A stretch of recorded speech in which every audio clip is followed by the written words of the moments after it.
il y a deux volets, au fait. Il y a le volet un peu émotionnel, c'est-à-dire qu'on a besoin de recréer quelque chose. Et après, il y a le volet calendrier, c'est que là, maintenant, je prépare des pièces qui vont être jouées en fin de l'année 2026. Donc finalement, quand ça s'arrête, il y a déjà plein de choses qui sont déjà en train, en fait. Qu'est-ce qui crée que j'ai de nouveau des idées? C'est que je relis beaucoup. Puis il y a des choses qu'on met au placard parce que bah, c'est pas le moment. Il y a tellement de pièces à monter, c'est tellement vaste. Mais après, il se passe des choses dans le monde, où il se passe des choses en soi, qui font que tout d'un coup, on se dit, ah mais c'est ça qu'il faut faire. Parce qu'aucune pièce est nécessaire et en même temps, elles peuvent l'être pour vous.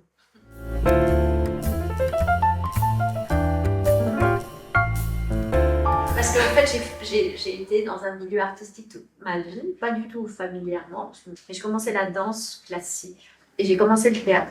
Et j'ai commencé le théâtre en tant que comédienne. Donc j'ai commencé à jouer, aussi faire du cinéma, et puis j'ai commencé après j'ai eu mon bac, et j'étais à Paris faire des études de théâtre. La première fois, j'ai commencé à faire comme de la mise en scène. Je dis bien comme parce que j'étais un peu genre, juste pour aider un peu. J'étais enceinte de mon premier enfant. Il n'y avait pas de rôle pour une femme aussi enceinte. Et j'ai des amis qui faisaient une pièce et qui avaient besoin d'un œil extérieur. D'un coup, j'étais là tous les jours. Et de tous les jours, j'ai commencé à leur faire des notes. Et puis tout d'un coup, j'ai compris la mise en scène. Tout d'un coup, un monde s'est ouvert à moi. Mais au fait, je donnais aussi des cours au conservatoire. Et c'est vrai que ça, je le faisais déjà depuis un temps. J'avais de moins en moins aussi envie de jouer.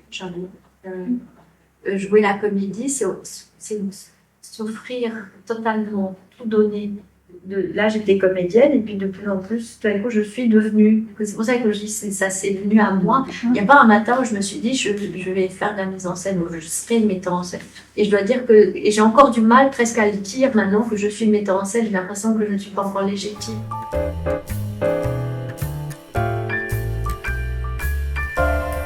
Oh oui, bah ça aussi, c'est simple et complexe en même temps.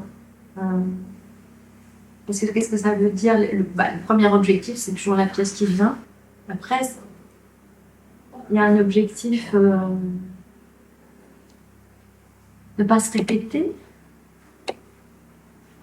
Parce que c'est difficile aussi, quand tout d'un coup on a fait deux mises en scène, là c'est plus facile qu'elles ne se ressemblent pas plutôt que quand on commence à en avoir fait 20. Moi, j'ai pas l'objectif d'aller énormément à l'étranger et en même temps, c'est presque inévitable parce que nos pièces ne sont pas assez jouées à Luxembourg. Donc, l'objectif, c'est évidemment de jouer plus.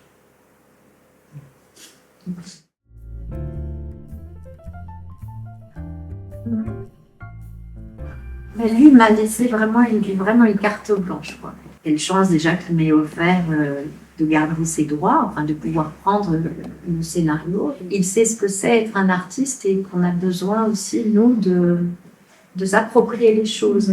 J'ai pris beaucoup de liberté par rapport au scénario, aussi par le choix de la comédienne principale, qui est métisse. Et je me rappelle qu'à l'époque, il m'a dit fais attention, si tu le fais, ça deviendra une pièce politique. Et moi, j'avais bien envie que ce soit une pièce politique. Donc, on discute beaucoup toujours. Et donc, effectivement, ouais, avec André, c'était génial. C'était super. Et c'était aussi un travail qui était vraiment, pour moi, était important. C'est un spectacle qui a eu moins de succès populaire que Le Songe, par exemple. Mais pour moi, c'est important de faire aussi des pièces comme celle-là, parce que je trouve qu'elles ouvrent déjà un débat plus profond sur les femmes, sur la société, les relations intergénérationnelles, sur ce que c'est d'être riche ou d'être pauvre.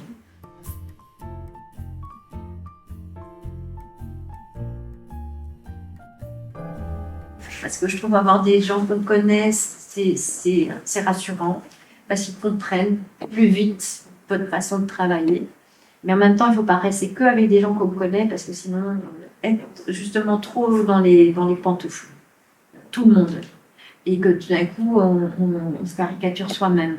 Et c'est toujours important d'avoir des nouvelles personnes qu'il faut persuader que c'est ça qu'il faut faire. Maintenant, il faut aussi avoir...